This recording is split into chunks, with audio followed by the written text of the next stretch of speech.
يا جماعة الوصفة دي من كتر ما هي حلوة وسهلة أنا مستغرباها قوي. قلت لازم أعملها معاكم. أنا حتى مرضتش أقف في المطبخ، هعملها وأنا قاعدة كده. يا جماعة الأنتريه مكاني. بيقولك هاتي نص كوباية عسل وربع كوباية من الطحينة بتاعت السمسم، طحينة السمسم. تمام.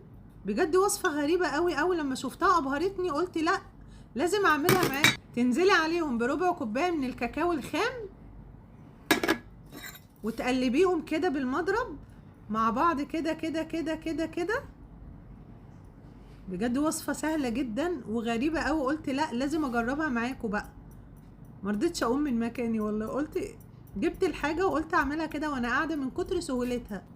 قال ايه يا جماعة؟ قال طلعت نوتيلا، يعني طحينة وعسل وكاكاو يطلعوا نوتيلا. طب ماشي، الشكل شكل نوتيلا، الطعم بقى يا ترى ايه؟ لازم ادوق واقول لكم بكل صراحة، عشان الوصفة دي منتشرة قوي وبشوفها كتير قوي، بتقابلني قوي. تعالوا يا جماعة ندوق. سمي كده بسم الله. يا ترى نوتيلا ولا ايه؟ بسم الله.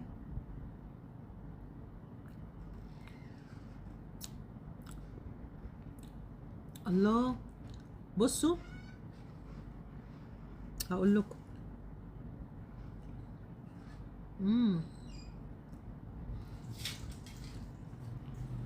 حلوة قوي.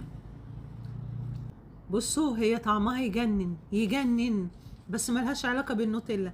النوتيلا طعم وهي طعم تاني، بس هي الطعم قريب شوية، قريب شوية من النوتيلا، بس مش زيها بالظبط. بس طعمها حلو قوي. موضوع الطحينة والعسل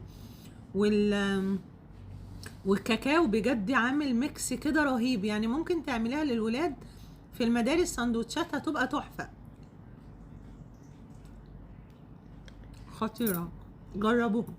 بصوا قوامها حلو قوي.